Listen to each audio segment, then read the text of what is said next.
Нени сүйлөшөйүн дедиңиз эле, ошол жерден айтып бериңиз.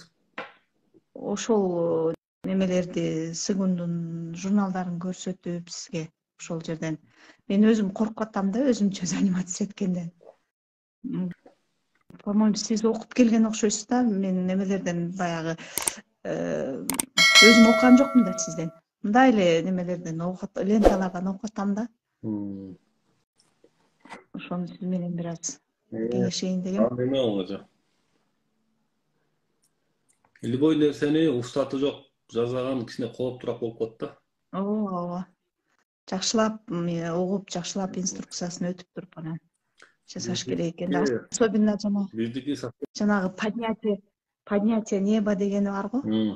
Ошону жасап көрсөм бир башкача бир нерсе болду да, мындай. Кандай десем, мындай. Токтотуп койдум. Тренер керек экен да, тренер билген. Ошо. Билген киши менен жасаш керек. Ошо менен келе турбайсызбы? Кайсы группадан эле билсек болот да, кайсы жакта чогулат элдер. Барганда эмете албайбы же, эл менен күзүндө жолугабыз эми ушул боюнча. Күзүндө. Анда күтөбүз сизди. Ишиңизге ийгилик. Баарыбызга ден соолук. Сиз эң жакшы мындай кылыңыз ошол. Мен аябай сүйүнүп атам да. Сиздердин кылган ишиңизге мен баа берип атам. Могу Бишкекте дворец спортто чогулуп, эртең мененкисин занятия өтүп, бул адамдар өздөрүнүн ден соолугуна аябай көңүл буруп, карап неметкенине инструктаж берип, жакшы аябай бир иштерди жүргүзүп атасыңар да. Кытайда, например, ошондой да. Көп ушундай элементтер менен заниматься этет. Бизде жок эле, анан сизге аябай баа бердим. Рахмат сизге, ишиңизге ийгилик. Катышарбыз. Мындай жерлер бар да. Мен устазым айтчу да. Устазым. Башкалар 3 айда, 3 жылда жеткире турган результат бар еще.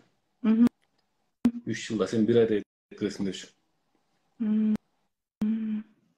Ошо окууңузга катышайын деген мен ошо негизи кызыгып атам, аябай ошо результаттарыңыз да көп болуп атыптыр. Анан бирок арасында жанагындайларды угуп ойлоп коюп атам да, ошо Сыгунду жакшылап неме кылып жасаш керек го депчи. Себеби китептен окудум да. Без тренера нельзя деп. Ал же туура жери бар. Тренерсиз болбойт экен да. Ошо. Эми Кудай буйрса анда сиздин немеңизди карап турайын. Кудай буйрса эми. Мындай жерде бар да. Кээ бир тренерлер адамдарды страх менен коркутуп алат, ал туура эмес. Тренерсиз болбойт, анан андай мындай деп. Бирок кээ бир жөнөкөй Сыгундун жөнөкөй көнүгүүлөр бар да. Аларды тренер жок жасай берсе боло берет. Түшүнүңүзбү? Кээ бирлери. Ошо мен сизге ошол журналдарды көрсөтөйүн. Жок, журналдын кереги жок. Биздики тренерсиз үйрөнүүгө мүмкүн эмес биздики. Сиздики? Мисалы, аны үйрөтүп кое беребиз мындай 2 күндө 3 күндө медитациянычы, бирок деген жер бар да. Ал системаны иштете албайт. Сиз туура айтып атасыз, жанагы побочный эффект дегендер бар. Мисалы, мусулманчылыкта деле бар.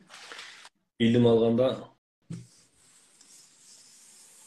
илимге уктабы жок, эметип өтө эле кирип кетсе, крышасы чыгып кетет негизичи. Ооба, устаз керек обязательно. Тем более Сыгундун элементтерин кошкондон кийин устаз болбойт экен да. Мен аны медитация же. Медитация болмоюнча Сыгун деле башкасы деле бесполезно. Бесполезнобы? Агай, анда эми сөздү неме кылбай, мен Кудай буйрса катышам сизге, ишиңизге ийгилик. Көп результаттарды угуп атам, көрүп атам. Рахмат.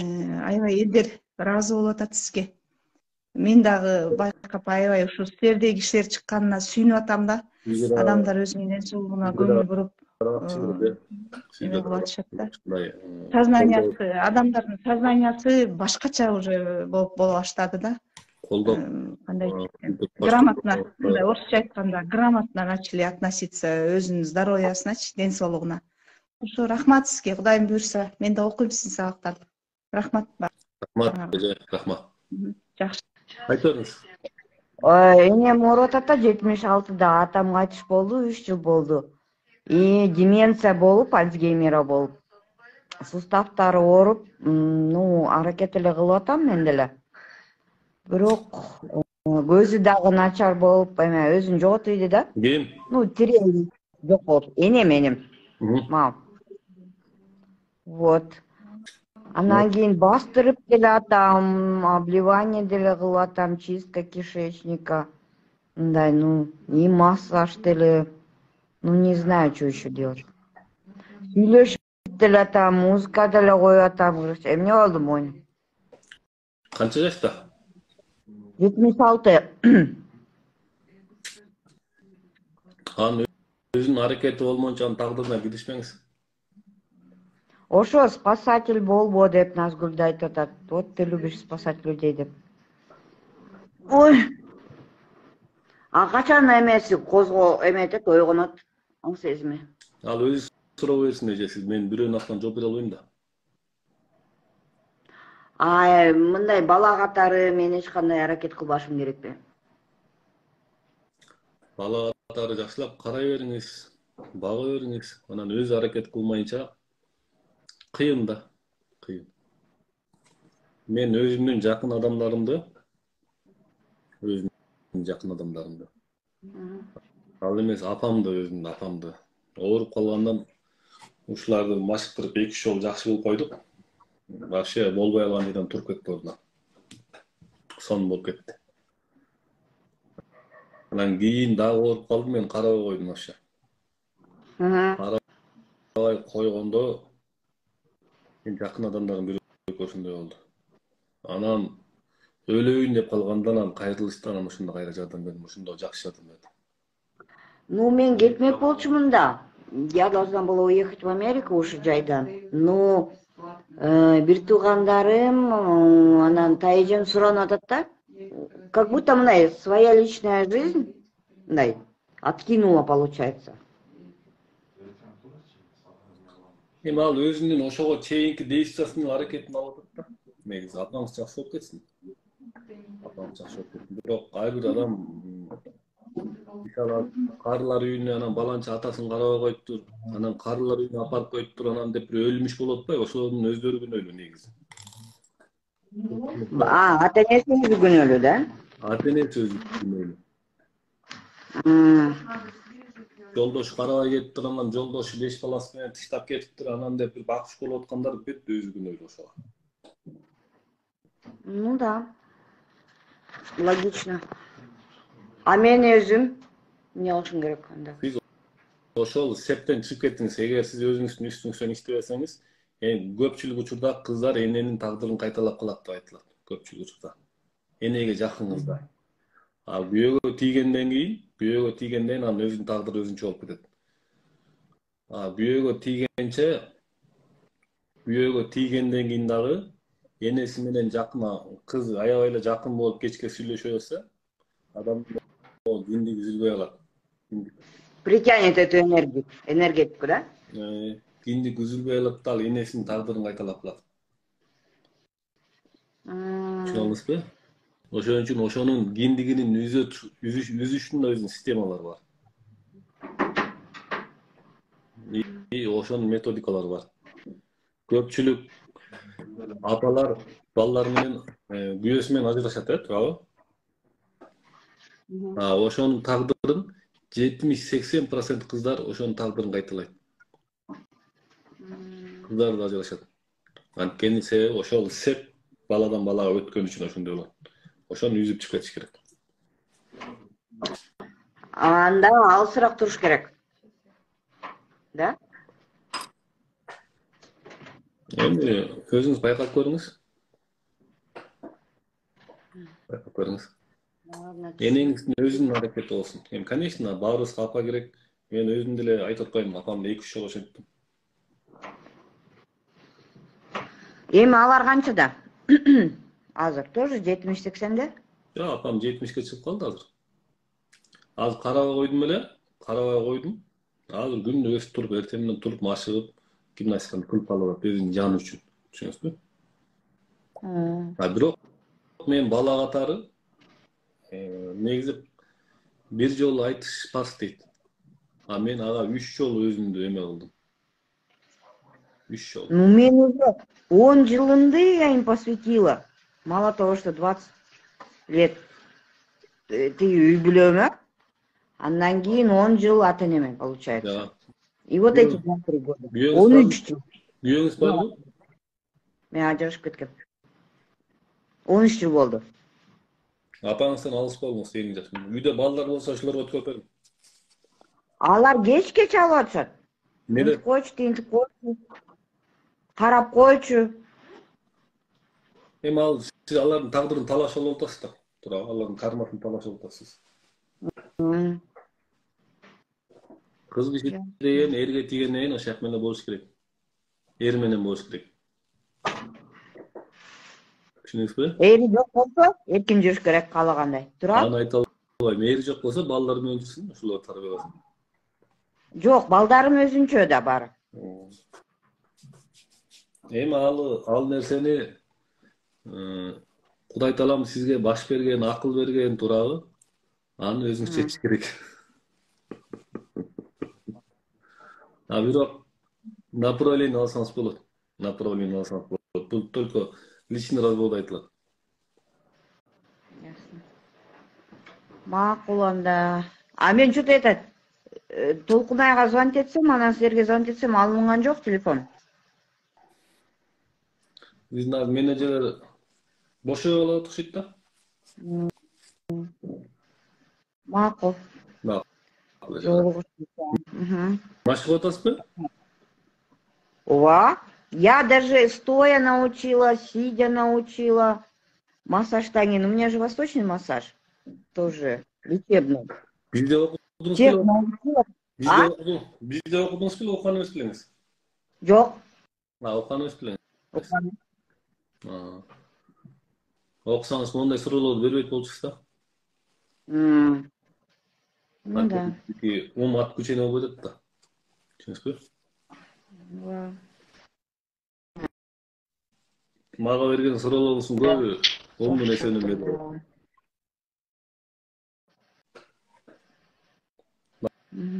Рахмат, я ыраазычылык сизге. Унутчаак болуп аткан эже урчка бара каласыз, аябай татаал сөздөр жасайсыз мисалы. Түшүнүңүзбү? Татаал сөздөр. Мисалы англисче билбесеңиз, англисченин бир бетин ачып аласыз да. Ошону жазасыз. Бул жөнөкөй метод. Же эме кыласыз.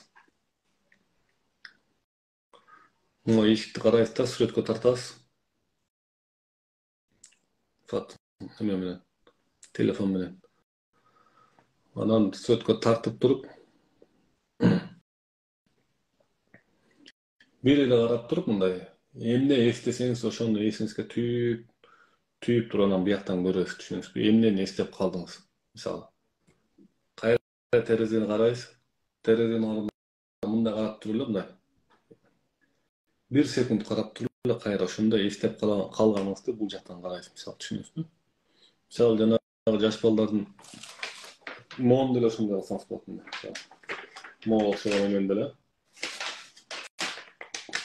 Бир карайсыз, мисалы, сүрөттөр болсо жакшы болот, мисалы, жана жаш баланын мультик немелер болду. Бир карап туруп, ошондой нерсени эстеп каласыз. Ушул метод өтө жакшы могу. Унутчаактыкка. Өтө жакшы жардам берет. Жакында дагы техника көрөбүз, Кудай буйруса. Дагы техника көрөбүз. Беттеги туруштарды кетире турган техника көрөбүз. Мындан кийин жана массаж деп эле атайын техникалар бар. Ошону бергенде адам стресстен кутулат. Түшүнүңүздөрбү? Могу беттин эле көнүгүүсү мына могу беттин эле техникасы адам стресстен кутулуп иштейт. Түшүнүңүздөрбү? Жөнөкөй эле көнүгүүлөр атайын анткени себеби мына могул жерде полный шилекей бездер жатат. Шилекей бездер жатат. Түшүнүңүздөрбү? Мына могул жер бошобосо адамдын могу адамга тиштенип каткыланып нерс болгондо тиштенип катпайбы? Түшүнүңүздөрбү?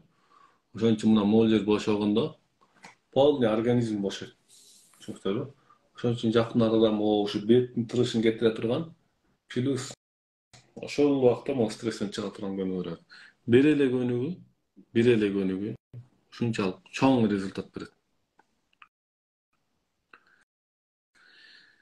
Психический оорулар айыгабы дейт. Эгер ал сознательный болсо айыгат, эгер сознаниясын өзүн билбесе, каякта жүргөнүн билбесе, анда кыйыныраак. Ошол жер бар.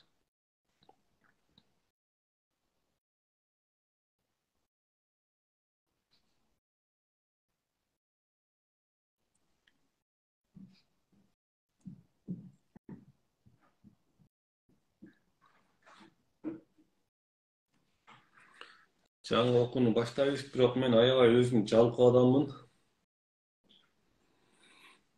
8-9 жылдан бeri бир маал бабымдат намазын окуп жүрчү элем. Азыр 5 маал окуп жатам. Сизге тереңден ачык билдирем дейт. Намаз окуй албаганда бизде уже азыр 1 жылдан бeri өткөндө 400дөн ашык калды адам. 400дөн ашык адам намаз окуп кетти. Мына Кудайга шүгүр. Ошол через психология аркылуу адам психологиясы оң болгондо намаз окуп кетет, түшүнүңүздөрбү?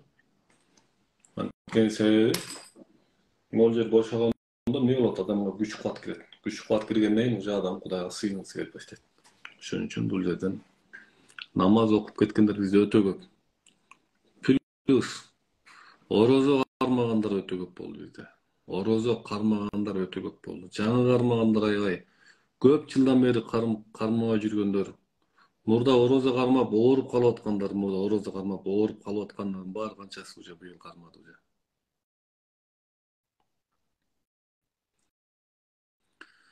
Давленияга жардам берет дейт. Давленияга жардам берет. Физикалык деңгээлде, бул жерде физикалык деңгээл, анан энергетикалык, духовный уровень деп 3 нерсеге бөлүнөт. Кээ бир учурда физикалык уровень и духовный уровень деп да бөлүп коет кээ бир илимдерде.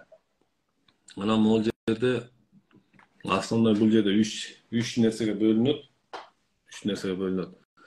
Мисалы кээ бирлер могу кан басымы көтөрүлүп атса, могу массаж жасап могулардачы. Жөнөкөй эле массаждар жасап, көнүгүү жасап, укол алып или башка нерселер менен давление түшүп кала берет. Бул биринчи, бул физикалык уровендеги нерсе. Экинчи бар. Ал жерде кармический уровень деп коет. Карма деп коет. Адамдын кылган ишинин туура эмес кылган иш аракетинин натыйжасында Кудай Таалам бизге сыноо аркылуу оорууда берип коет экен да. Буга өзүнчө подход кетет. Бул пока мен бул боюнча биз окуп элекпиз. Бул именно ушул экинчи уровеньдин бир этабына кирип кетет, пунктуна кирип кетет, түшүнүңүздөрбү?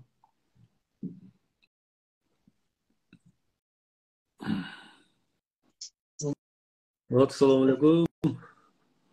Валейкум ассалам. Жакшы. Денсаулыгыңыз жакшыбы? Кандай турасыз? Шүгүрлөр болсун, чексиз мактоолор болсун Аллага. Баары жайында. Сизди бүгүн эфириңизди көрүп, сизге сүйлөшөм дедим эле. Кандай барып келдиңиз Москвага?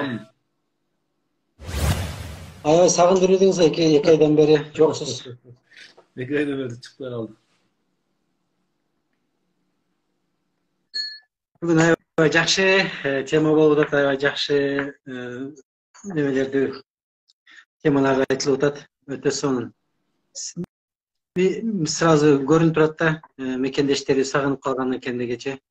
Азыр реклама бербей эле жөн эле чыга калып. Ооба. Группаларга деле кабар берген жок. Өзү ошол күтүлбөй жасалган эфир аябай кызыктуу болот негизи. Биз жакшы, шүгүрлөр болсун. Мындай жактар бар да. ийгиликтин алдында жөнөкөй эле нерселер болот да, мисалы. Жөнөкөй эле иштер, жөнөкөй эле сөздөр болот, аябай жаман жакшы болот. Анан бир жери келгенде анан ийгилик башталат да. Бир жери келгенде анысыкандай могу көпчүлүк секреттердин баарын могу түз эфирде катып койгонбуз.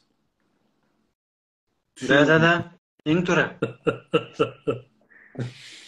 Ошол өзү немекеден мен да ушуну сен туура түшүндүм да, сөзүңүздү бөлүп коеюн, кечирип коесуз. Кайра угуп мурунку түз эфирлерди көргөндө ошол жерде жатат экен да, көп баардыгы ошол жерде экен да өзүчө. Мен мурун ойлоп мындай неме кылчу эмес элем, бирок кийин кайра укканда көп жанагындай катылып жаткан алтын сөздөр, мааниси өтө терең сөздөр ошол жерде жатат экен да. Мен ошону түшүндүм да, ошон үчүн жедештериме дагы айткым келет. Азыркы өзүм издеп жүргөндөр, ошол агайдын мурунку биринчи сабактарын даже бүт уксаңыздар, ошол жерде да казынанын баардыгы ошол жерде да. Чындыгында. Азыр неме болуп калдым агай менчи. Эми өзүмдүн немелерин айтып өтөйүн, жедештерибиз менен тең бөлүшүп. Медитация жасап баштап ушунча мынакей. Мен 26-потоктомун өзүм.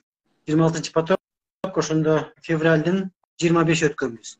Ошондон бери жасап келип, азыр мындай бир билбейм, ал кандай бир деңгээлдер билбейм, бир аз жетишкен өзүмүн мындай жан дүйнөмдүн немесин ордун таптым. Анан жанагы страхты, постоянно келип турган страхты жеңгенди неме болдум да. Ушул мага чоң азыр жетишкендик болуп атат да.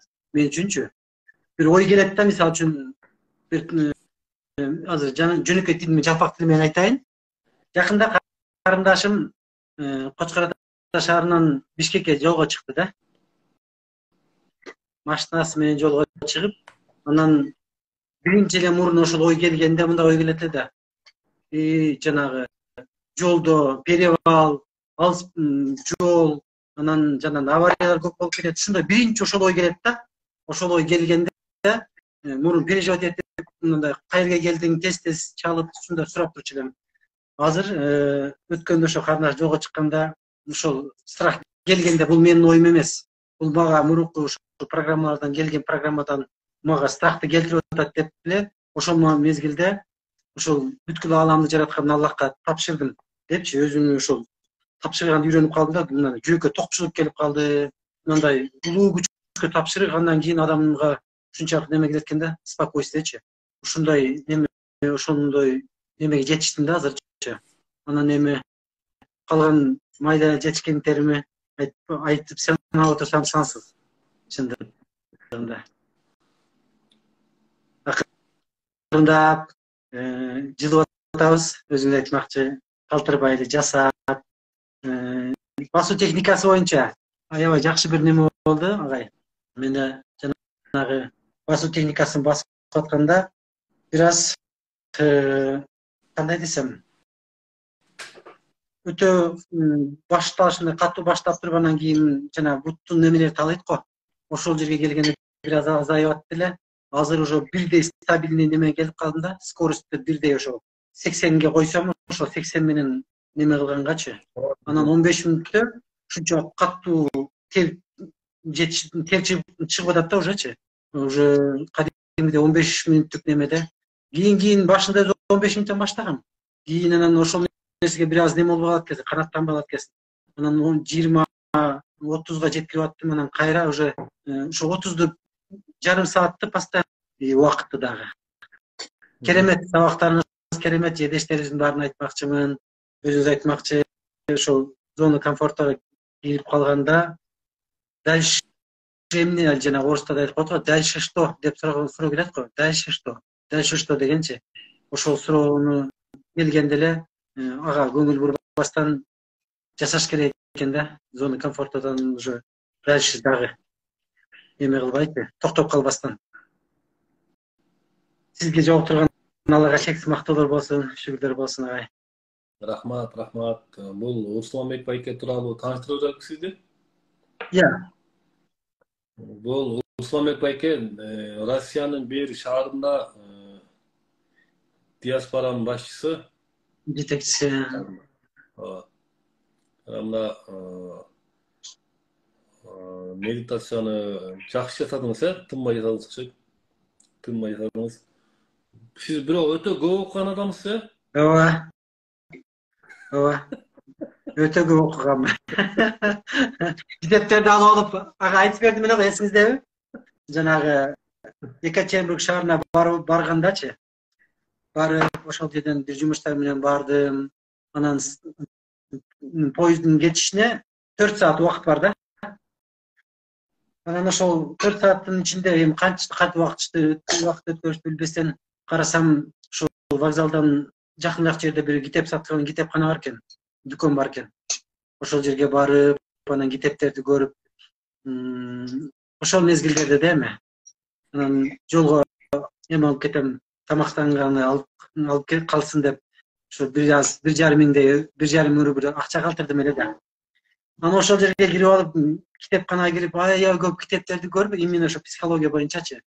Анан ошодо кызыгып, ошо акчанын баарына китеп алып, поезд неме алып келгенде, ачка келген эсимде да, китептерди окуп келдим заточу. Бирок ошол чындыгында көп сабактарды, көп немелерди өттүм. Ошол китептерден жаман болгон жокмун. Ал дагы ошол баскыч экен да, ошол баскычты өтүшүм керек болчу, значит. Орусча айтканда, я должен был пройти этот путь. Ошол жолду басып отуруп, акыркы остановкам, акыркы немем мынакей, сиз неме кылдыңыз да мындай. Жана үйдү куруп келгенде акыры ошо крышаны жаап, ошо кирип жашаш керек болгон немесин сиз толуктадыңыз да мындай жаткандачы. Мен китеп окуган эмесмин вообще.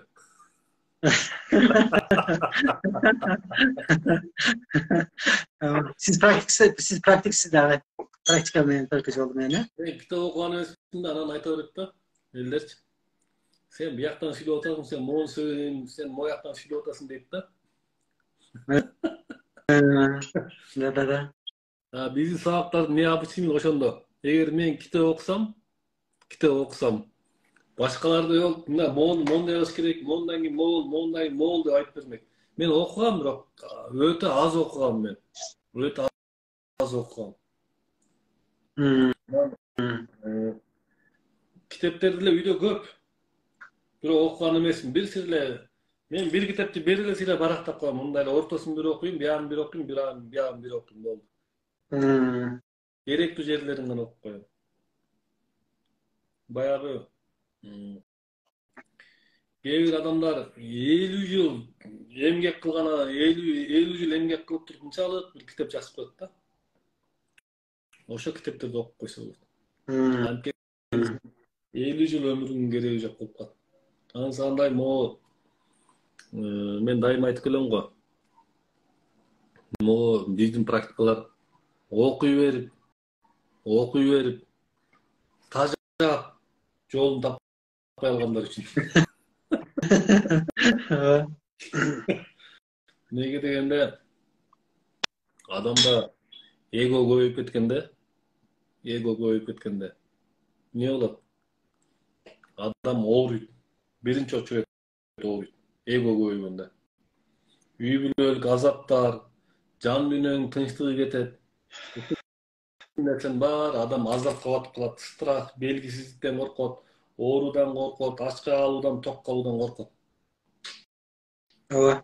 Ооба. Адамда эго көбөйүп кеткенде адам жарыктан ажырап калат. Бул жарыктын өзү билим да, бул медитация адамга жарык алып келет. Эң туура. Адамга жарык келип баштаганда эмне болот? Айып атат го элдин баары. Мынакей мекендештерибизге бир жакшы неме катары айтып өтөйүн да, ушул неменичи. Мен ошол китептерди көп окуп жүрдүм. Жаман болгон жокмун, Кудайга шүгүрлөр болсун. Бирок ошол бир нерсе жетишпейт болчу да. Мен ошол подсознанияны тазалоо мен үчүн биринчи орунда туруп атты да. Себеби дегенде ушул подсознанияны кантип тазалаш керек? Алла таалам сөзсүз берет экен да.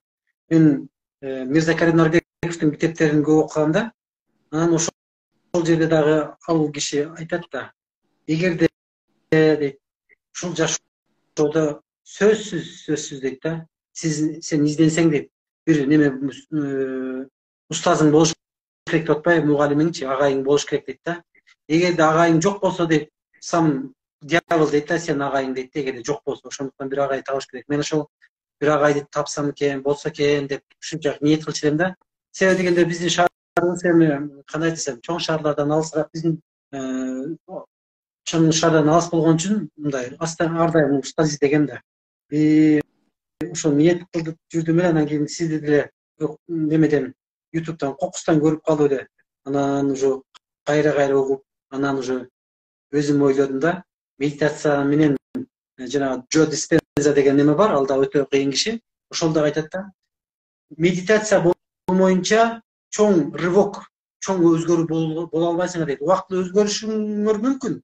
Бир аз немеге жетишесиңер дейт, бирок чоң немеге жетише албайсыңар дейт да, чоң өзгөрүү болушу мүмкүн эмес, пока медитация болмоюнча.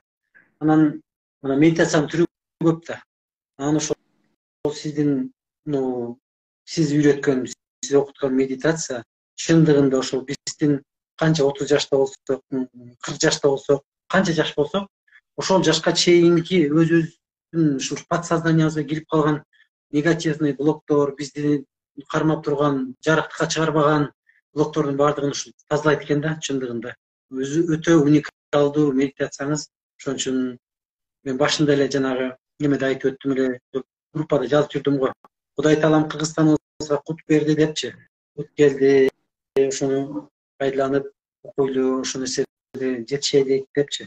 Чындыгында бул менин бир 15, даже 20 жыл деп деле койсом болот. 20 жылдык изилдөөлөрүмдүн эле жыйынтыгы. Мисалы 15-20 жылдын ичинде биз канчалап темселеп жүрдүк. Мен темселеп деп эле коеюн, мындай туура мааниде. изденип Туура мааниде. Ошол элдерге шылдың болуп жүрдүк, күлкү болуп жүрдүк. Элдерге канча жыл бекер сабап өттүм мисалы. Тынымсыз. Кичине акча таап алса, ошол акча тапканыбызды жетип жетпей, кичине акча болуп калса эле ошол көтөрүп алып керектүү адамдарга жөнөйбүз. Мен ушунун могу 5 өткөндө баягы бир эме менен таанышып калдым. Дайыр мен орус мугалим таап алдым. Орус мугалим таап алдым. Ал эпилепсиялар жакшы болот экен. Эпилепсиялар. Өзү бир бул боюнча мен кийин атайын эфир кылам, кичине сөз көбөйүп кетет. Өзү 55 жаштан өткөндө аябай оорулуп, сахар болуп, үй бүлөсүнөн ажырашып, кыскасы аябай кыйналганда ал киши да изденип атып, бирок таза киши экен аябай. Кудай таалам ошого секретин ачып коюптур. Жакында мен Байнядан ошол киши менен таанышып калдым. Россияда. Москвага барганда. Москвадан. Унчалык мында тунугу бар, 80ге чыгып калган. Аурасы жаркырайт. Сууга кирип кетет. Сууга кирип кетип бир 3 мүнөт чыкпай калат суунун ичиндечи. 3 мүнөт, 5 мүнөткө чейин чыкпай калат. Анан чыгат, мен Кыргызстанга учмак элек, шашылыш элек. Анан ошо менен шашылыш түрдө таанышып калдым.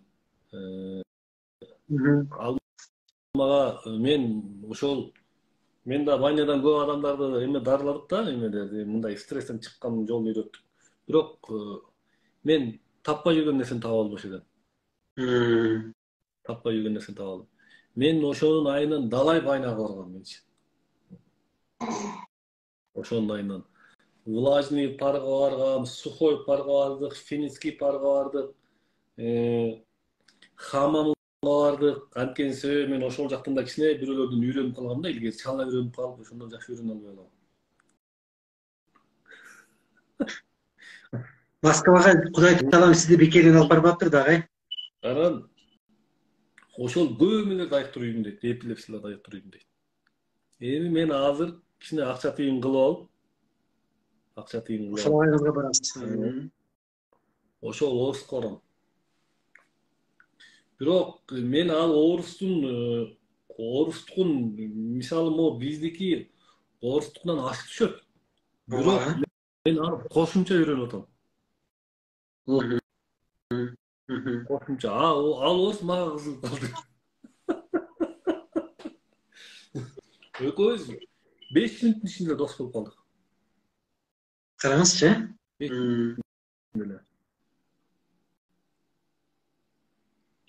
Агай, мен жанагы немени сизге айтып коеюн дедим, ошону жедештерибизге дагы ошо бир неме болсун.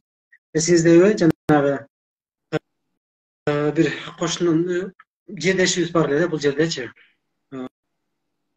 Төрөп больницадан ошо чыккандан кийин эле чыгып эле кайрадан эле больницага жатып калып атты да. Себеби дегенде жанагы канынын немеси группасы отрицательный болгондугуна байланыштуу бул немеде север деп коет бул эми бул жакта. Ошол жерде балдардын немеси күн нуру жетишпестен балдарды жанагы атайын вакуумда солярийге окшотуп неме кылат да, күнүн нуру мененчи. Ошо бөөктөр ошондой төрөп менен кайра ошондой ооруп атты, анан баласын эмизгенге уруксат бербеди да, энесинечи. Анан эми бала энесин эмбегенден кийин өзүңүз жакшы билесиз, слабый болуп калат дагы, кайра ооруп кала берет.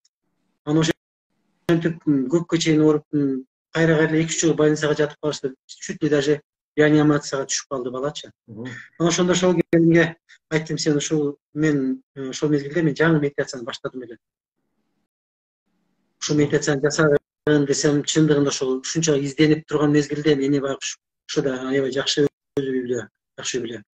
Анан эне байкуш ошого ишенди да, чын жүрөгү ишенип 2 күн даже 2 күн жасагандан кийин баласын эмизгенге врачтар неме кылган, бала да өзү эмбей койгон да. Жанагындай искусственный неме кылып көрүштү, болбойт. Анан эле бир күнүнөн сүйүнүп 2 күндөн 3 күндөн кийин кабар айтып калышты мага. Баланын өзү ошо баласы мындай бармагын соруп калыптыр да, чокулдап, кичинекей бала. Анан ошо немесин эмизип көргөн экен, бала эмип кетти дагы. Кийин врачтар сүттүн составын текшерди, неме болду. Ошону карасаңыз, медитациянын жардамын. Эненин сүтүнүн немеси оңолуп атат. Балага зыянын тийгизбестенчи. И бир керемет болду да, ушунча ыраазы болушуп, азыркыга чейин рахматын айтып жүрүшөт.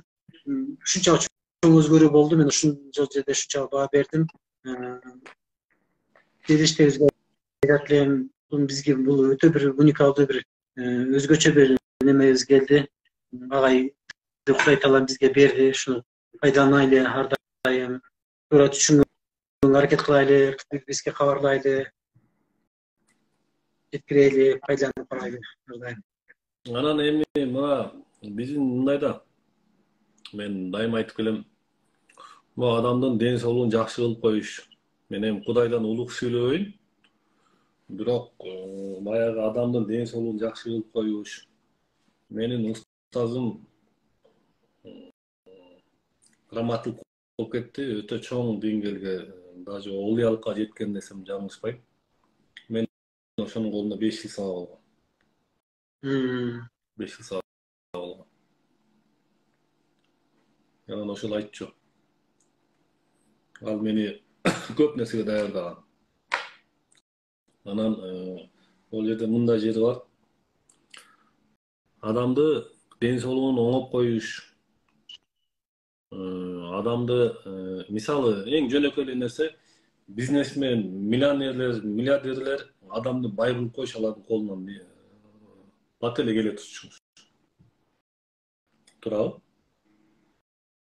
Эме кылып коюш, жанагы моллолорду эле, күчтүү моллолорду эле жимпинде оңой эле чыгарып коет мисалы. Бийликтеги киши любой адамды бийликке алып келип кое берет, анткени алардын колунан келет. колунан келген адам самолетту деле тетиякка учуротпойбу мисалы. Туурабы? Эми могу медицина тармагында мен көп жыл иштегеним үчүн мен врачтар менен аябай, мен врач эмесмин өзүм, бирок мен врачтар менен аябай тыгыз иштештим.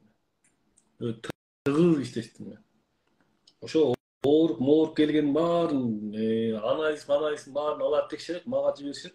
Ушунчалык мындай тыгыз иштештик, ошол убакта жакшы врачтар менен иштешип калдык. Анан ошол жактан опыт алдык. Анан мен мурда ден соолук жагына уклонду көбүрөөк жасагам.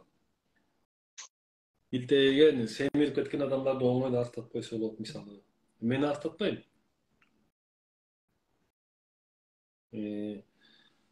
Жанагы стресстерди чыгарып коюп жүрдүк, бирок мен ошонун ичинен бир 10 жылдай бир ойлонуп жүрдүм бир.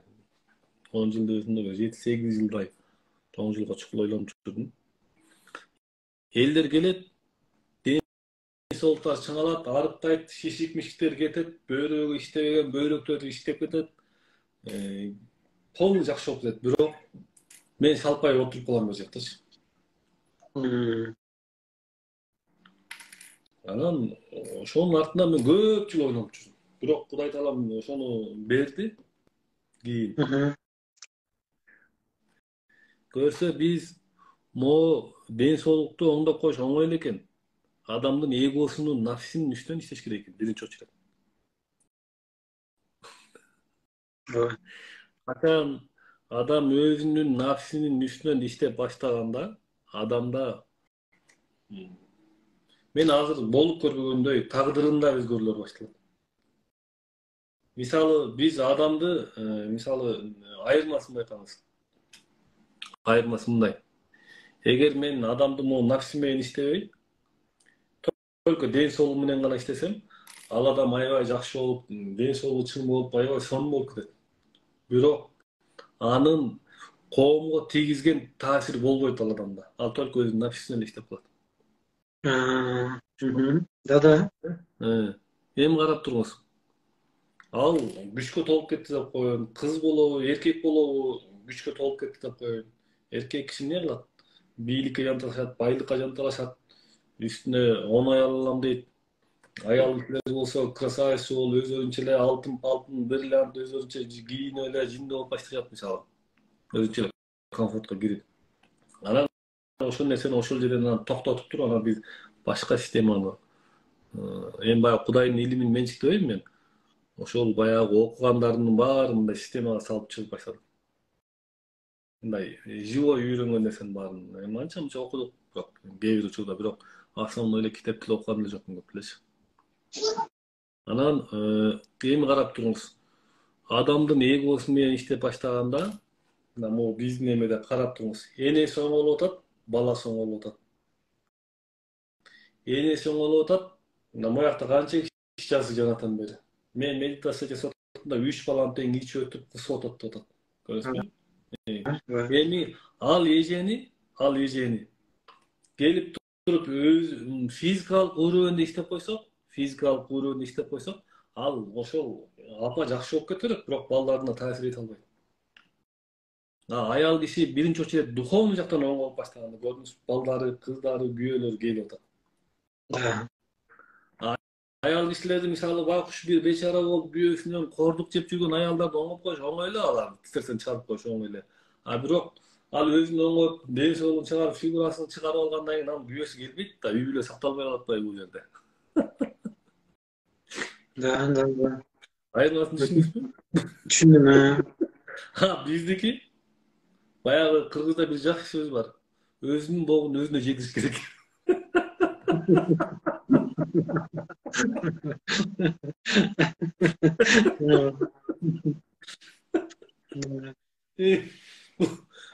Качан адам өзү кылган кашаны өзү жегенде экинчи ошибканы кайталабайт. Ошон үчүн баягы өзүнүн богун өзүнө жегирет деген ошол.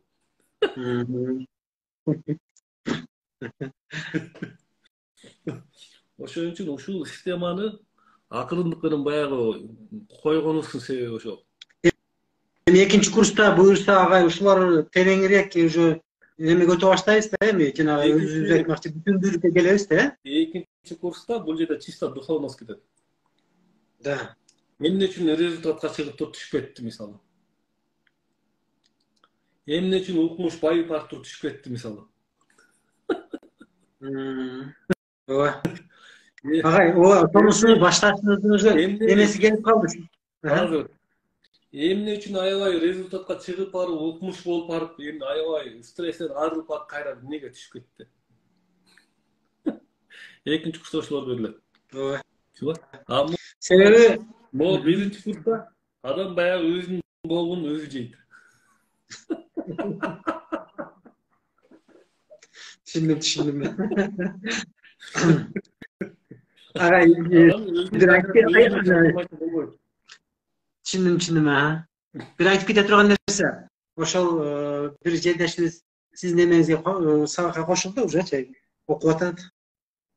Ошол башында мен айттым да, ушу кеңеш берип карап турсам, мындай тоолуп калганынан постоянно нервная да жердешибиз. Келинге айттым да, сен ушул нерсени жасагы, сага керектүү нерсе десем, макул деп жүрдү.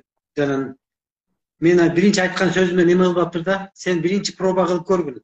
Проба кылганыңда агай постоянно айтат, талкаланасың, сөзсүз талкаланасың деген сөз болгон. Мен да ошол аркылуу өттүм.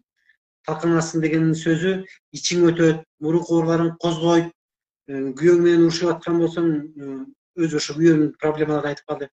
Ал менен дагы андан дагы урушасың, уруш дагы күчөйт. Талкаланасың, анан жакшыл жака самый собой, Жок, ошондой болот, бирок жаман нерсе болбойт аяктан. Ажырашып кетүүдөн деп анан ошо талкаланасың деп неме кылсам, башында неме кылбай, кийин коркуп жүрдү, анан кийин 10 күн өткөндөн кийин жанагылар видимо ич өттү, башка болду, балдарын ич өттү. Анан таң калып жүрдү, ушундай да болот экен депчи. Анан уже эме болду, ошол жердештерибиздин көпчүлүгү ошол нерсени башында бир аз талкаланууга неме керек экен, сабыр керек экен, сабыр. Ошону ошону өтүп алыш керек экен, главныйчы. Ошону түшүнүп. Анан жана айтайын дегеним агай, экинчи курсту эртерээк эми өзүңүздө бир сааты келгенде деңизчи, ар бир нерсенин Алла Тааланын өзүнүн айткан сааты бар. Экинчи курсту баштай турган мезгил келип калды. Себеби дегенде ошол көпчүлүгү ден соолукту түздөп алышты. Анан кайра результат болбой атат да, уже дальше кантип эмне кылабыз эми деп көпчүлүк уже бышып жетилип калды. Буюрса экинчи курсту алып кетсеңиз, анан кийин ушу экинчи курсту күтүп атабыз. Эми экинчи курсту сиз анча-мынча өтүп атасыз, билинбегени мененчи. Экинчи курс жетип калар болуп турат. Асманга карабында отуруш үчүн чоң акча керек. Мисалы, могуну учуруш үчүн могу капсула болуп атпайбы, могул жерчи? Ушул капсуланы, могул жерде капсуланы жанагы эми аппаратура капсула деп коет могунун ичинде. Ушул нерсени чыгарыш үчүн моякта өтө чоң энергия, өтө чоң акча кетет. Топлива керек, энергия керек. Плюс могу уран керек, күйгөнгө нар жак бер жак керек экен, мен түшүндүмдөчү. Анан ушунчалык чоң расход менен анан чыгып барып туруп, анан ушул нерсе могу чоң акча муну чексиздикке түртүйет. Бул бияка түшүп кала берет. Бул жерде өзүнүн духовный закондор иштейт. Ошон үчүн сиз аны анча-мынча баштап койдуңуз деп берейин. Рахмат. Бирок деген жери бар. Мисалы, биз могу материалдык нерсеге мен силерди бир 200 миңден, бир 100 миңден окутам десем деле болот эле. Монча результат кетип аткандан кийин адамдар келе берет ден соолук үчүнчү.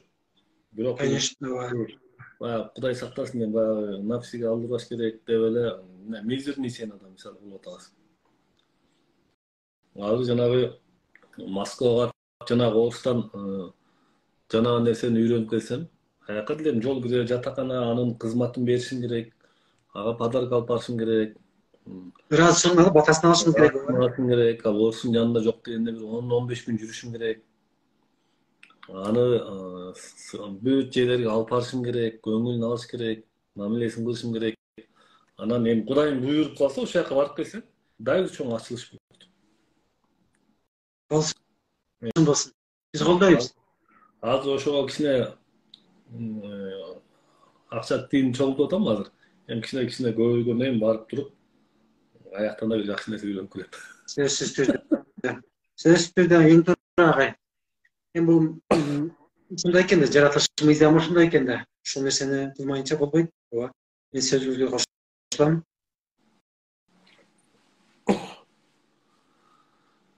Өзүңүз кандайсыз? Күндө эле жазып атасызбы? Күндө эле машык атасызбы? Күндө. Мен бир күн баспай калсам, басуу техникасын жасабай калсам, билбейм, негедир бир мындай өзүм дискомфорт сезип калам да, мен ушу бирдемени жасабай калдым депчи. Жанагы басуу техникасыны жерлештерибизге айтып кете турган нерсе, басуу техникасы бизге неме экенде, кадимгидей эле жанагындай бир күндүк немеде, энергияда ошол басып атканда кадимгидей жана өзүңүз айтат, тапанды жерге толук коюп басыш керек депчи. Ошо ылдамдык менен басканда ошол жерден эми мурун мындай бир аз жерден энергия алуутамын деп неме мындай элестетчи элем. Азыр мындай кылып калдым. Организм жараткан аталам, бизди жараткан биздин организмибиз өзү билет депчи. Толук тапшырып коет кезинде өзү билет. Мен эч нерсе ойлонбошум керек. Ал өзү билет эмне кылышты деп эле ошону эле уже басып баштаганда ушунчалык бир энергия келет экен да. Анан кийин өзүң учуп каласың, бутуң жерге тийбегендей басып калдым да, менчи ушундай болуп калды. Азыр бассам канча болсо да баса берем. Жөө баскым келип калды, машинага отургум келбей калды ушечи. Жакын жерлерге жөн жетип калам. Өзүм да билбей калам канча жеткен. Мисалы азыр басуу деген мода болуп кеткен. Күнүнө 2 саат басыш керек, 3 саат басыш керек деп аткан. Бирок сен ниет пейилиң туура эмес болсо, мага десе 10 саат баскым бар. Сен ниет пейилиң, жанагы кармический долгтор, эгер аларың туура эмес болсо, сен күнүнө 10 саат машыксаң деле, медитация кылсаң деле бесполезно. Эгер сен аялдар өзүнчө эле акылдуу болуп, өзүнчө эле умный болуп, күйөөңөрдү укпай, признавать этпей, өзүнчө эле өнүгөм десеңер, силер өнүккөнүң бесполезно. Алла таала аякка мындай береке бербей коет. Илимге береке бербей коет. Ошон үчүн могу илимдин алдында карым катнаш деген жатат. Духовносттун алдында карым катнаш жатат. Эгер биз карым катнашты кыла албасак, духовность келбейт адамга. Эң туура. Азыр бир сөз бар. Мындай дүйнө көзүңө башкача көрүнүп калат да. Азыркы неме ушу состояние келгендечи. Кече кетип атып, остановкада бир бомжду көрүп, мурунда карасам, мындай ошол адамдарга бир аз немерээк негативный карайт элем азыр деле. Азыр ошол адамдарды көзүңө башкача көрүнүп калат андай. Кандай десем, бир баардыгы көзүңө жакшы көрүнүп калат да, мындай. Билбейм, сөз менен сөздүн элестетип неме кылып бере албайм, айтып бере албайм. Негедир. Значит, ушул адам ушул мындай бирөөлөргө баа бербей калат экенсиң да, эч кимге баа бермей жок болуп калат экен. Ушул неме калган да. Ал жер мындай да. Могу биздин нафсибиз, нафси бар го. Нафси мояктолот да астандойчу. Ал бомуш, бул элден чыгып калган адам, бул мындай, бул жыттанган адам деп туруп биздин нафсибиз бөлөт. Ошол бөлбөй калат экенсиң да? Нафси бөлөт. Нафси ченейт. Мисалы, нафси мен баланчаны өкүлата коем, нафси баланча менен мен тааныш кылайын, нафси баланчаны кереги тийип калат дейт. Түшүнүпсүзбү? Мунун баары нафсинин иши. Баланча менен жакшы болсом, баланча менен куда болсом, баланча менен дос болсом, ошонун кереги тийип калат дейт мисалы. Түшүнүпсүзбү? Бул нафси. Расчет менен жасап калат да, расчет менен. Любой расчет бул нафсинин иши. Нафси. Качан адамда могу нафси сыймайт этилип баштаганда адам бөлбөй калат бирөөнү. Мүмкүн ошол баягы сиз айтып аткан бомуштар Алла Таалага жакыныраактыр. Мен бул кийин бомуштар жөнүндө бир өзүнчө эфир өтүп берем. Анткени могу бомуштар булар бактылуу адамдар, булардын өзүнүн да дүйнөсү бар. Булар көпчүлүк бомуштар программа умундан чыгып кеткен адамдар. Ошон үчүн могу Bomуштардын баягы тоң өлбөсү эле оор өлгөн bomуштар аз деп айтылат тилимде.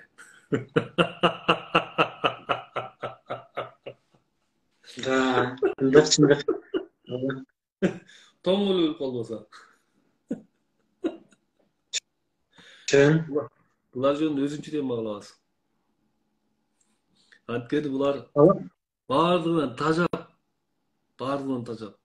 Аялынан дагы, саясатынан да баарынан тажап туруп эркиндикке чыгып кеткен адамдар деп койсо болот. Бул бир багытты караш керек. Анан баягы экинчи багытын караганда баягы ал жерде баягы толук бомуш боло электер. Баягы даяр эместер да бар ал жердечи. Бул ал башка тема. Бүгүн бир эже келди эртең менен. Мүмкүн эфирде отургандыр. Bomуштарды көрүп эле милицияларга чала берчүмүн дейт. Моларды алып кетпесиңер, андай мындай деп эле жакында бир 4-5 bomуш, 3-4 bomуш, бир аял 2 bomуш пайда болуп калды эле дейт. Анан милицияларга айтып атып алып кеткен дейт. Жинин келип өрчү дейт. Анан дейт 2-3 күндөн бери ошолор пайда болуп калыптыр дейт. Мен аларды көргөндө подъездин нар жактан айланып өтчүмүн дейт. Таң калыштуу дейт, ошо бомуш алдыма чыкса дейт, кадимкидей сүйлөштүм дейт. Жөнөкөй эле сүйлөшүп, эмне кылып жүрөсүң, баары жакшы эле десиң ба? Башын ийкеп кой дейт, өчүп калдым дейт.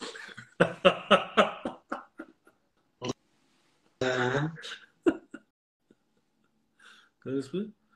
Биздин могу нафси бөлөт да. Нафси. Адамда нафси канчалык көп болсо ошончолук талкаланат.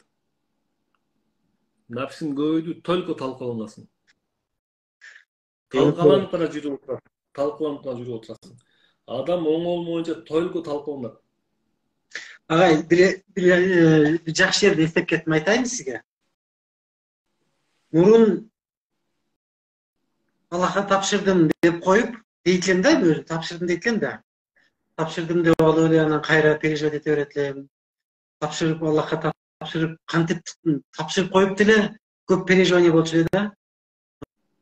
Анан кантип тапшырат болду экен деген суроо менде акыркы неме болуп баштагандан бери мен үчүн кызыктуу болуп жүрдү.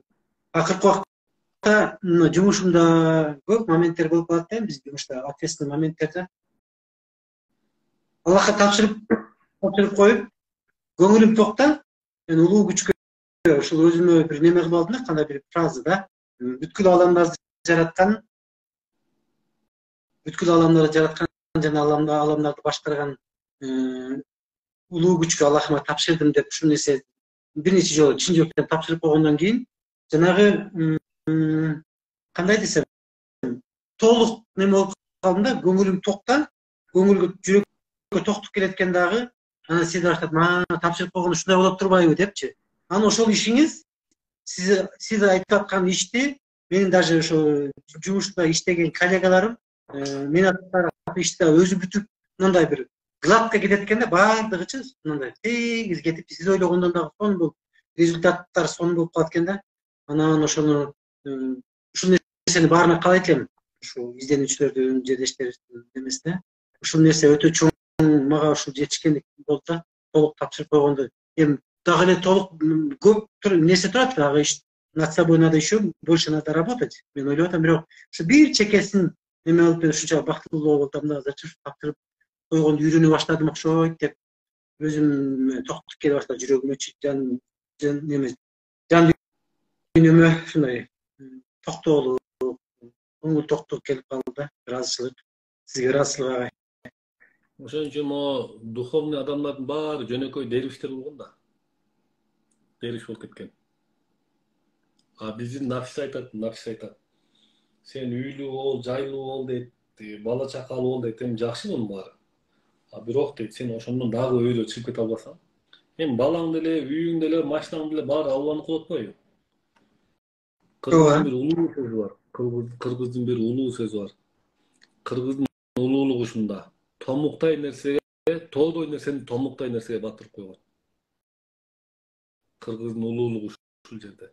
Биз могу кыргыздын адам Кытайдын илимин окуйбуз, тетиги эменин Американын илимин окуйбуз, ал жак бер жактын илимин баарын окуп келгенден кийин ошону кыргыз мындай эле бир эле сөз менен берип койгон.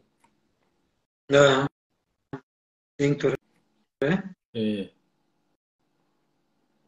Тоодой нерсени томуктай нерсеге батырып койгон кыргыз эли. Ошондой эле тиякта окуйсуң, биякта окуйсуң, анан келип туруп эле кыргыз бир эле макал менен уруп койгон. Мисалы, өлүм актап коет. Ооба. Туурабы? Мен да ушул көп маани берем да ушул сөздөргөчү. Жанагы туура айта бериңиз. Өлүм улуктоп коет. Туурабы? Туура. Эми карап туруңуз. Өлүм келгенде бул өлүм ак нерсе жакшы да. Улук нерсе жакшы да. Бул эмеде мусулманчылыкта айтылып атат. Балаң дагы өлсөң аялыңа да автоматически талак түшөт деп атат. Сенин өлгөнөр менен бүт байлыгың да бүт баары бир тийин деп атат, туурабы?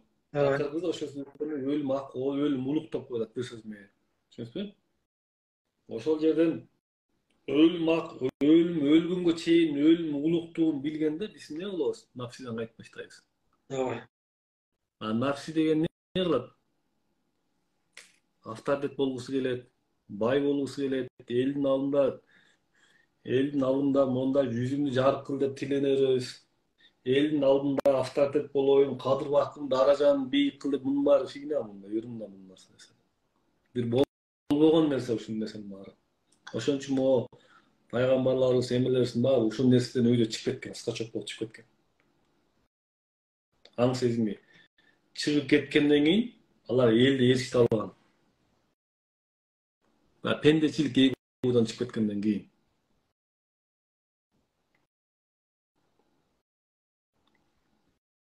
Сиз айтып отурсаңыз, ойго эме аласыз да, биз ошондой даражага жете алабызбы деген суроо келет да. Дагы эле эгонун суроосу болсо керек бул. Эми сиз ошондой нерсени ойду коюп кое бериң, ойду. Мен азыр бир нерсе айтып коеюн дагы, мен элден бир кечирим сурап коеюн. Мен вообще элге акыл айтканга акым жок. Мен монтип эфирге чыгып 2 айдан бери чыкпай койгонум деле себеби ушул. Мен ошо жапчаш туруп элге акыл айткандан коеюнчу деп атам мен азыр. Бирок эми айтпасаңыз кантип жеткире аласыз? Айтыш керек болот да эми. Бирок азыр баягы бешиктен бел чыга элек жатып эле 2 китеп окуп алып туруп эле мотивация сакчасы берип жүрүп атпайсызбы? Мунун баары жалган. Кыргыз эли эч убакта кичинекей чоң улуулар турганда кичүү сүйлөгөн эмес. Улуу адамдар турганда кичинекейлер сүйлөгөн эмес. Ошон үчүн бизде канчалаган улуу байкелер, улуу агалар катышып атат, апалар катышып атат. Мен ошолордон кечирим сурайм. Мен ошолорго акылдуу болгон үчүн. Мен аларга акылдуу болгон жокмун, аларга практиканы үйрөтүп атам. Биздин айырмасы ошо.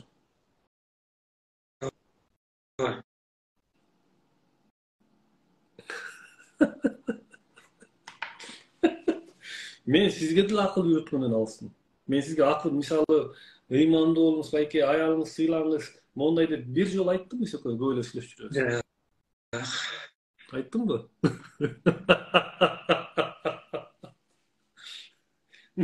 Бир да эфиримде мондай болуш керек, анан мондай болду, анан ыймандуу болула деген жокмун да.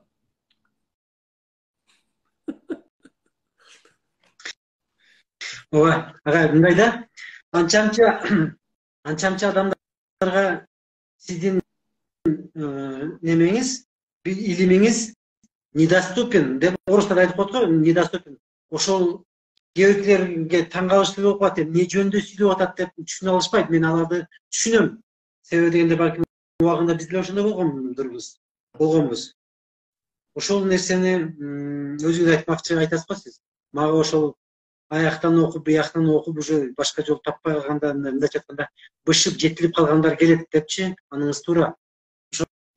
Ошондуктан мен түшүнөм баардыгынчы. Эң негизи ушул практика экенде медитация кылыш керек. Мен ошону жерлештерибизге, мекендештерибизге баарын эле айтамын. Жасаш керек. ошол өзүбүз айтмакчы, бунун баары мораль деп коебузго, бунун баары мусор деп коебузго. Жасаш керек депчи. Чындыгында уккан аябай жакшы, энергияны алабыз, угуп дегенде ал көп болсо бир жумага жетет, анан кийин мурунку акыбалга түшүп кала беребиз. Эң негизгиси жасаш керек. Медитацияны жасаш керек. Медитацияны жасаган менен кошо басуу техникасын кошо жасаш керек. И в то же время өзүңүз айтмакчы, жүрөктү тазалап, чындыгында мындай бир арам ой менен эмес, расчет албастан, чын жүрөк менен. Мен жанагы немени айтып өттүм эле, ошону дагы бир жолу айтайын. Жанагы бир киши жүзгө чыгып каза болуптур да, Аллахтын астына барыптыр. Барганда жараткан Алла Таалам өзүңүздүн ыраазычылыгыңыз үчүн 80 жыл орозо туттум. Бешке киремби десе, жок дейт. Сен 80 жыл орозону өзүң үчүн туттуң. Анын менен сен бешке кире албайсың дейт да. Жараткан Алла Таалам өзүңүздүн ыраазычылыгыңыз үчүн мен 80 жыл дейт намаз окудум. Ошол намазы менен бешиңизге кире аламбы? Десе, жок дейт. Кире албайсың. Беш анын үчүн сага берилбейт депчи. Анан аябай нааразы болуп, 80 жыл ибадат кылдым, бул дагы азбы десе, ал дагы аз дейт, ал дагы жетпейт дейт. Жана киши ыза болуп тургандан Алла Таалам айтат, сен эмне үчүн бешке барасың билесиңби дейт. Жок, билбейм десе, сен бир күнү келатып дейт, 4 айрылыш жолдо чоң бир кырлуу таштын жатканын көргөнсүң дейт, таңгамал дейт. Ушул жерден арабалар өтөт, адамдар өтөт, ушу таңгамал, ат арабалар өтөт, ушу бирөө жаракат алып калбасын деп, ошол ташты дейт томолотуп, немесин жээкке чаргансың дейт да, көчөнүн чегесин алып калгансың дейт да.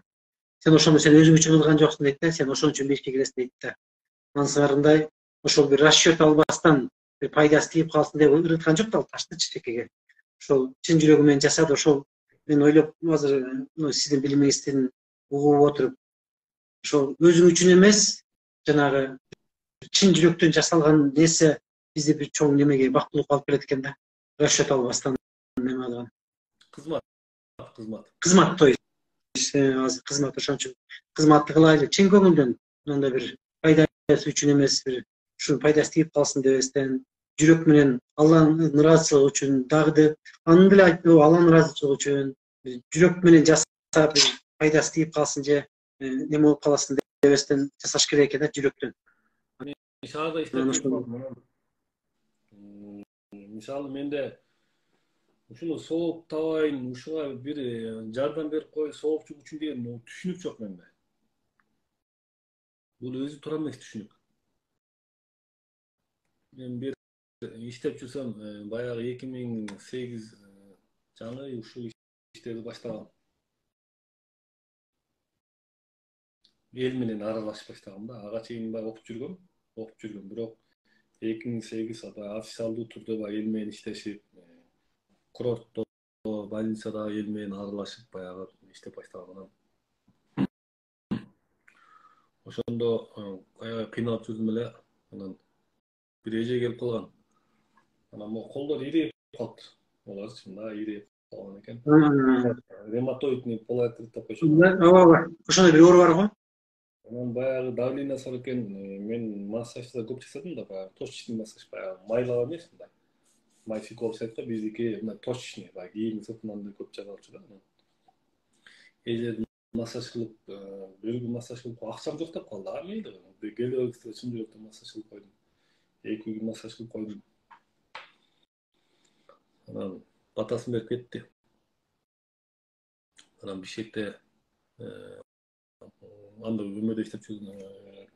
Бишкекке барып квартира издеп калдым. Анан ошол эже случайно жолугуп калды. Не кылып жүрсүң, квартира издеп жүрдүм десем, 2 комнат квартирасын мага жашай бер деп берип койду. 1 ай жашадым, 2 ай акча бердим болбоду, 2 ай жашадым, акча бердим болбоду, 3 ай жашадым, 4 ай жашадым. Анан эң артынан топ туруп берейин десем да болбоду, анан өзүм уялганмын чыгып кеттим. Ошол жерден, могул жерден неге мен ошол адамга жардам берип коеюн, пайдасы тийип калсын, ошол мага кийин ушул пайдасы тийип калсын деген карыз сен иштебейт. Жок болду. Сизде ошол жок болчу да, Адамга жөн эле жардам кылып коет. Болуп көрбөгөндөй келет. Туура. Анан ошол өзү айтмакчы неме экен да агай. Мен дагы ошо көп болуп калат бул жерде шаарыбызда жанагы закон менен проблемалар болуп калат. Бузуп калышат немелерди. Документтер туура эмес болуп калат. Анан чын көңүлдөн баарыбыз да мигрант болгонбуз. Чын көңүлдөн иштерди жасап коебуз. Чын көңүлдөн сотуна катышып бир тарап неме алып коебуз. Кудай таалам ошону жана мындай экен да. Ар кандай неме түрүнө келет экен да. Мисалы үчүн бирөөгө жакшылык кылып койсоң, ошол нерседен эстесе күтпөй эле чын көңүлдөн кылып койсоң, жакшы келин сыяктуу, мисалы үчүн мен мынакей келин алдым жакында. Шунчалык балпайган ак көңүл ушундай жакшы келин түрүндө, акылдуу уул түрүндө, мынакей жакшы ден соолук түрүндө, мынакей ден соолук канча бекемдеп алдык. Мен дагы обширный инфаркт болгом да. Ошол азыр эми жакында обследование өттүк. Мындай неме жок да, мурун ошол наблюдение менен постоянно кардиология центрде жүрчү элем. Дары ичпей Вегетация жарган болсоңорго? Ошондон кийин болот отпайбы ушунун баардыгы? Мынакей Кудай таалам ошол элге кызмат кылганым үчүн сизге жооптуруп койду да. Ден соолук түрүндө келип атпайбы? Сиз аркылуу келип атат. Мен ошентип ойлойм да азыр. Эмесе ошол наблюдениеге постоянно дары ичмейинче уктабайт элем, уктай албайт элем, обширный инфаркт болгондон кийин. Ошонун баардыгын мен ойлоп коем да, ошонун баардыгын сизге жолуктурууга себепчи кылып атат. Бир ушинтип келет экен да. Ошол адамдын өзүнөн эмес, башка бир формада келет экен, жакшы бир удача жөнүндө. Мисалы үчүн жанагы бул жерден азыр бир жакшы престижный райондо жашайбыз шаарыбызда. Ошол жерде келинчегим экөөбүз өтүп кетет. Ушул жерден да бизге насип кылгандыр Кудай таалам деп жөн эле тамашалап койгон болчук. Анан 25 ошол неме болуп калды. Келинчегим тууган күнү. Ошол жерге риэлтор кызыбыз келип айтып атпайбы? Силерге ошол жерден, ошол адрестен, именно биз каалаган жерден, ошол жерде жашайбыз. Ошол жерден неме болуп калат экен да. Мындай биринин артынан бирөөбүз кете берет экен. Ошон үчүн мындай жасай бериш керек экен, чын көңүлдөн жасай берсең, аны күтпөй элечи. Анан кээ биркилер эрте келет, кээ биркилер спустя время. Ар кандай формада келет экен да. Тараза дүйнө экен да. Той кайтарып жүрө эле келип калгам мен. Көрдүңүзбү? Жанагы мен базарда мал сатып жүрмүн мен.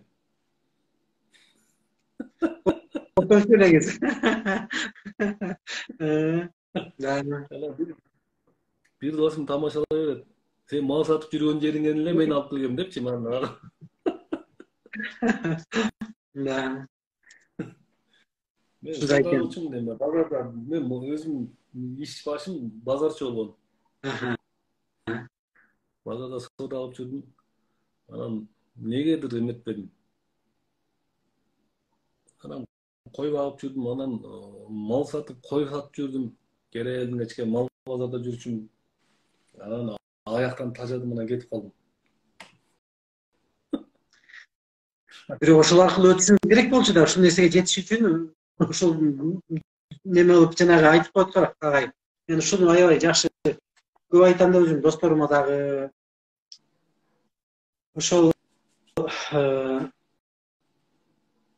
самурайлардын, япондордун самурайдын кылычтары бар го. Ошол кылыч дейт, кылыч болоордон мурун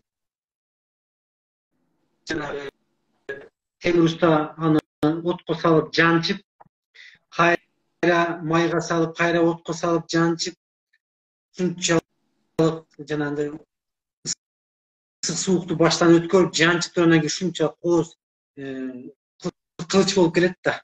Же болбосо жанагы алмаздагы алмаз болоордон мурун жердин астында канчалаган вулкандардын температурадан кысылып, кыйынчылыкты, ысык суукту баштан өткөрүп отуруп, анан кийин ошол бышып жетилген ошо алмаз болуп келет да, баасы жок. Алмаз болуп чыгат да, себеби энди ошого чейин ал канча нерсени басып өттү. Ошол нерсени өтүшүбүз керек экен да. O men atam dыйкан киши койчу да.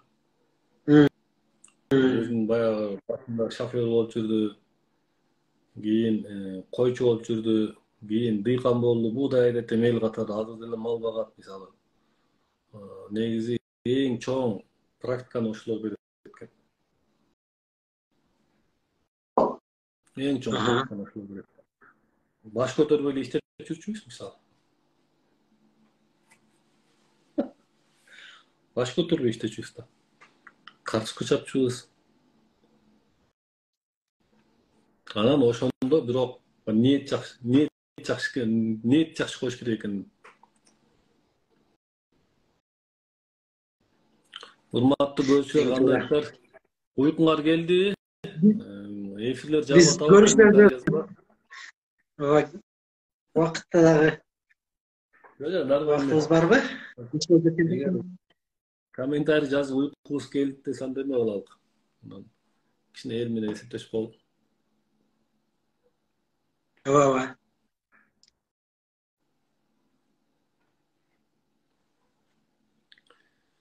Мен жашоо жыргал экен да. Ушунчалык жыргал экен жашоочу.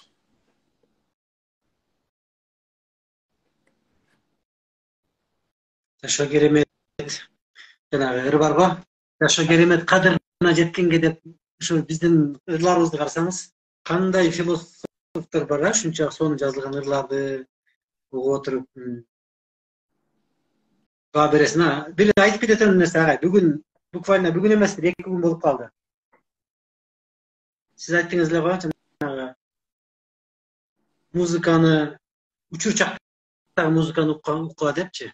Мен өзү жанагы классикалык ырларды аябай жакшы көрөм. Моцарттын анан өткөндө алыс жолго ошо Сургутка кетип атып, өзүм жалгыз кетип атам. Жана Вивальди деген композитор бар да. Ошонун 8,5 минуттук музыкасы бар.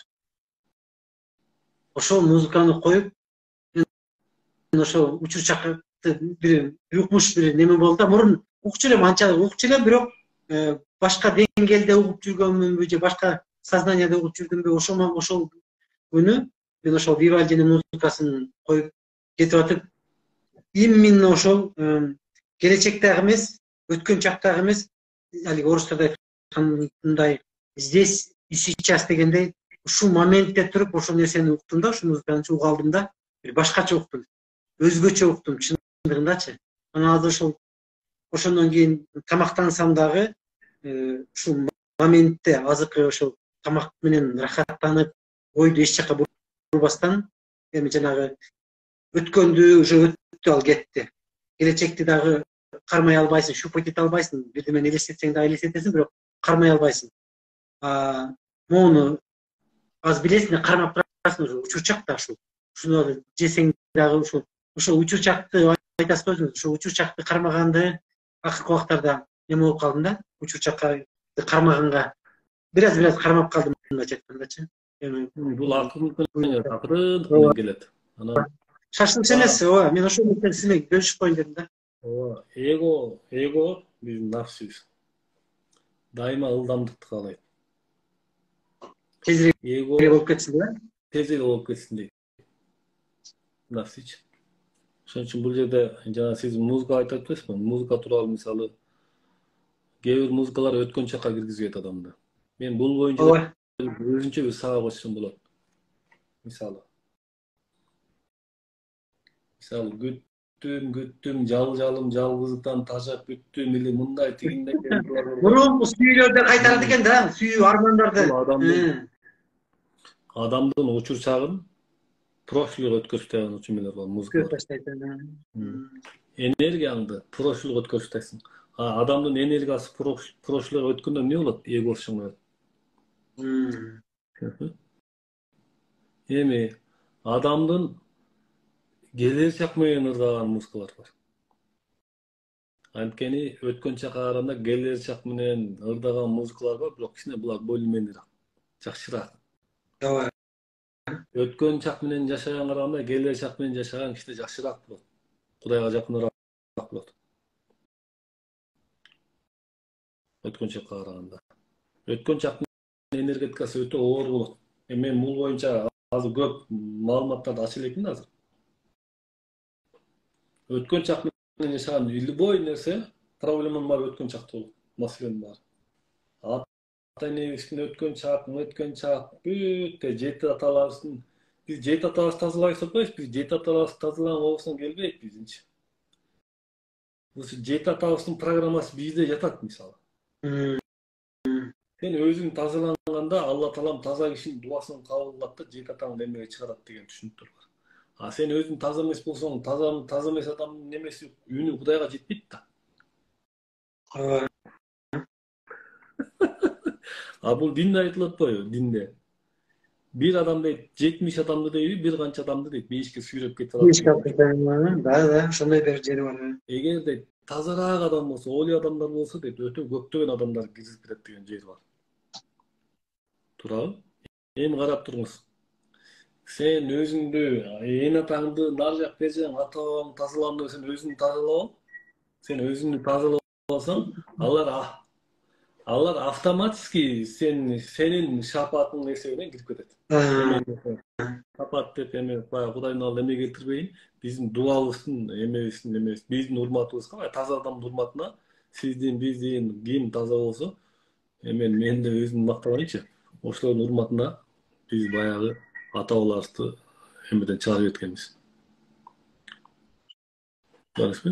Ошон үчүн өткөн чакка барган аталарым мен билбейм азыр кандай болуп кетти, түшүнбөй деле калдым.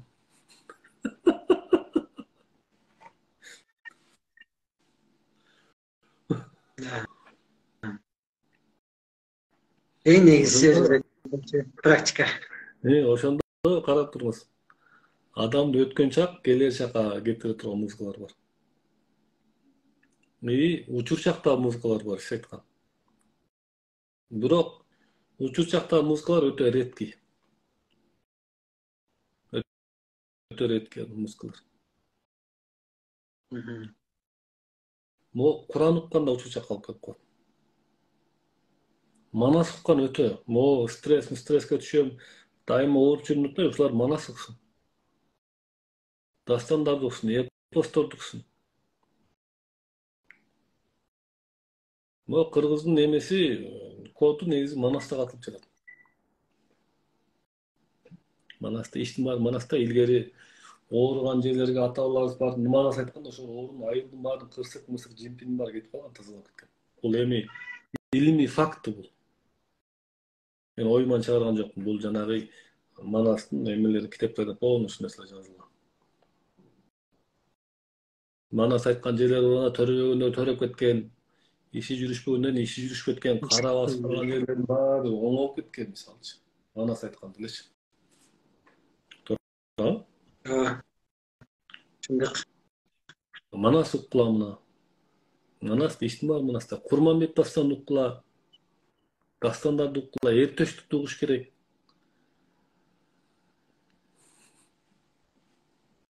Сонда аларга уга албай атса Куран окуш керек. Мына Куран, намаз деле сонун нерсе, бул укмуш нерсе. Неге дегенде бул фанатизмге берилбей. Куран бул керемет нерсе. Куранда нур бар өзү үчүн. Неге дегенде мен көп адамдар, мен бул нерсе боюнча чоң устазымдын духовной устазымдын сабагынан 5 жыл алгам мен. Көзгө көрүнбөгөн сабак.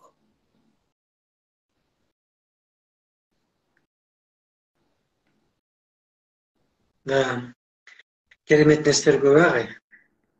Эми бул устаздарым тууралуу кийин бир атайын эфир кылам. Ар бир устазымдын өзүнүн эмеси бар мисалы. Мен могу жарык боюнча да бир эмем бар. Устазым деп койсом болот. Мен бир нерсени 3 жыл издеп таппадым, 3 жыл. 3 жыл. Анан ошону бир устаз эми ал кишиден өтө көп илим алган жокмун, бирок ошол киши ошону ачып берип койду мага. Мен түшүнбөй жаткан нерсени ачып берип койду. Мисалы, могу түшүнбөй аткан кишиге могу белгисиз да могу нерсечи. Түшүнбөйсүң да муну карап, ишин билбесең, бул нерсе мисалы салфетка деп өтүп койсоң, уже түшүнүктүү болду. Ушул кишини билгендер бар болчу. Бирок мага айтышкан эмес. Ошол информацияны жана Урмат Бактыбаев деген байкем бар, ошол ачып берген.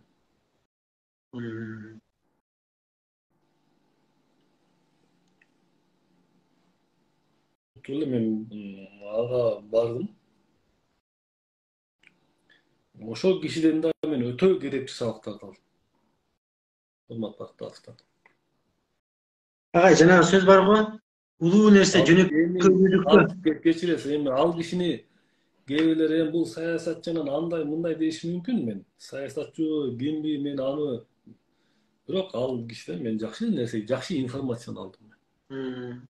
Мен таппай жүргөн нерсени ошол убакта бир устаздар барсам, эми ал секрет, эми ал мындай анан деп өздөрүнчө секрет кармашты эле, мисалы.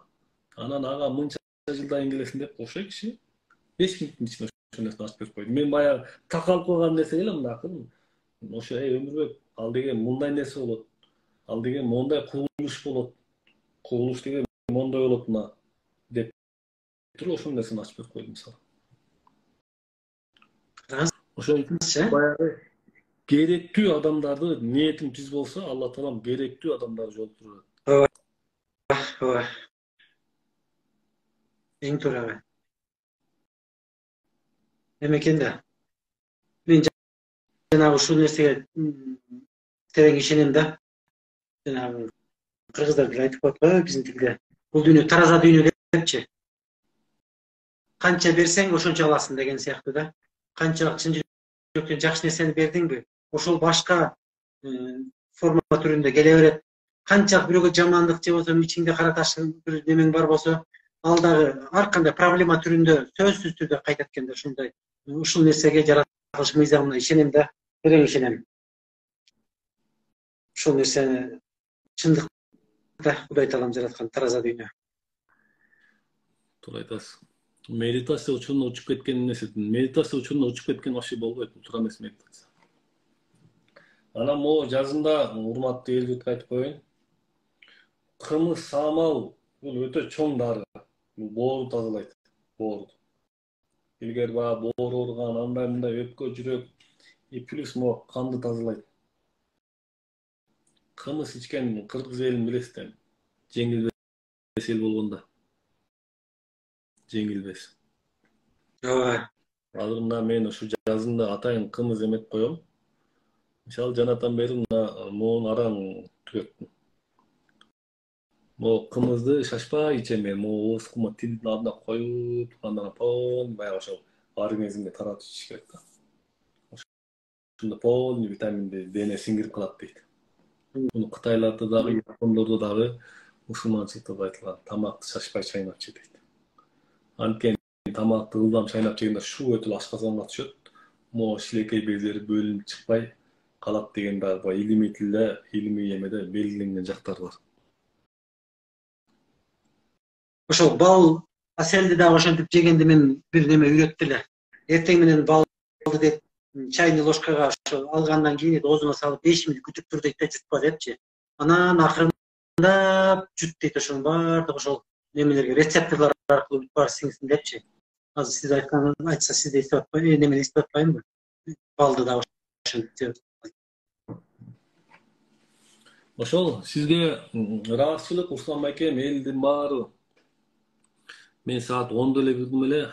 Могу урматтуу эмелер, катышчылар, могу эфирди өчүрөйүнбү, өчүрбөй эле коеюн, ошону бир айтып койсоңуздар. Анан кымызды кимдерге ичкенге болбойт дейт. Эми аны кимде ким серьезно ооруп атса, муну врачтар билет.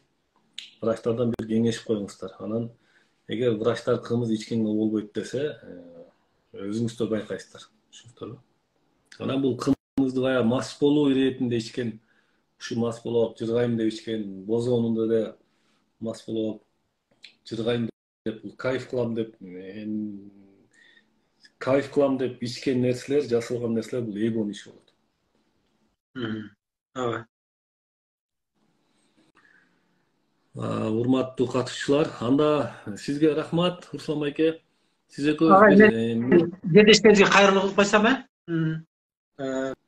биринчиден ушул күндөргө жеткирген жараткан Алла Таалама чексиз мактоолор, чексиз шүгүрлөр болсун.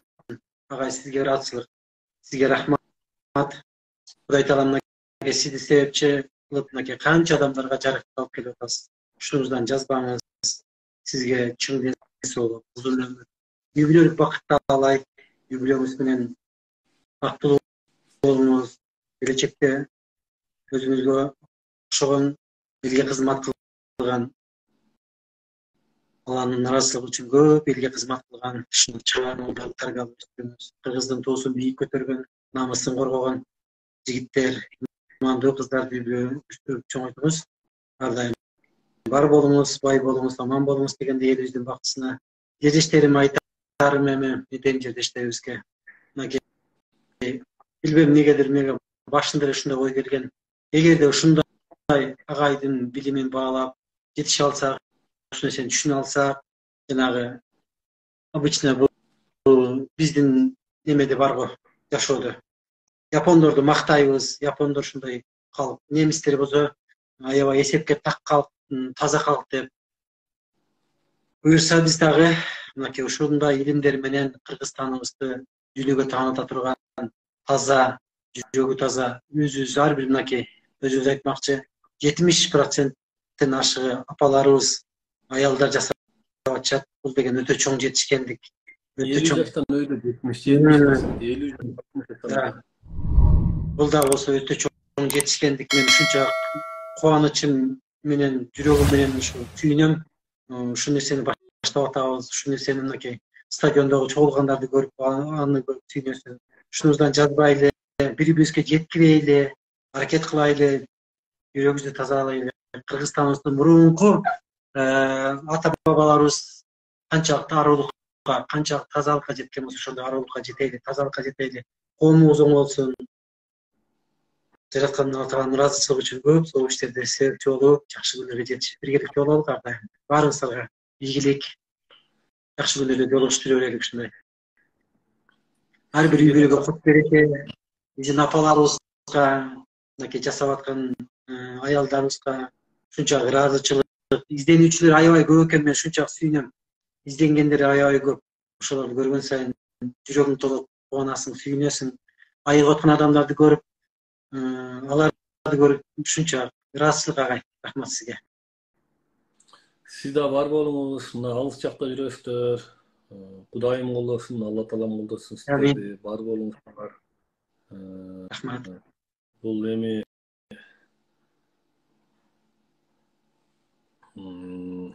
ошол баарыңыз дагы ошол ойлогон ой, тилеген максатыңызга жетиңиздер. Сиздерге да ыраазычылык. Рахмат агай.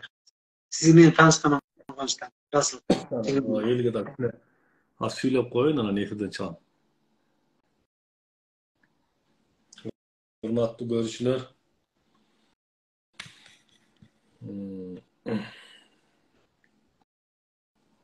мен жанатан бери сүйлөп атам мына. Мен дагы айтып коеюн, могу нерсе мен сүйлөгөн нерсем бар жалган. Түшүнүңүздөрбү? Жалган мунун баары. Эгер силер практика жасабасаңар, могу нерсенин баары жалган болуп эсептелет. Түшүнүңүздөрбү? Ошон үчүн могу жерден эң негизгиси практикага катышыңыздар. Могу жерде бекер медитация бар биздин YouTube каналыбызда. Ошого катышыңыздар. Ошо бекер медитациядан канчалаган адамдар айыгып атат. Эмнеден адамдар жакшы болуп атат. Аяка комментарий жазганы канча, жазбаганы канча. Ошон үчүн эң негизгиси медитация. Дагы бир нерсе айтам, дагы бир нерсе. Могу информациянын баары жалган нерсе. Ишенбегиле. Адам өзүнүн эмгегине ишениш керек. Адал эмгек качан адал эмгек кылганда адамда чоң өзгөрүүлөр болуп баштайт. Эртең менен туруп басыштын баарыбыз эле билебиз. Эртең менен 5'te турушту билебиз. Бирок 95% адам турбайт деп айтылат. Элдин баары Кудай деп таза жүрүштү билебиз. Бирок кылбай атабыз. Намаз окуса аябай жакшы экенин билебиз. Бирок мойнубуз чар бербей атат. Түшүнүңүздөрбү? Ошон үчүн мен айткан нерсем бар жалган. Ошон үчүн эң негизгиси күнүнө 5 мүнөт болсо дагы, 15 мүнөт болсо дагы практиканы жасап коюңуздар. Неге дегенде.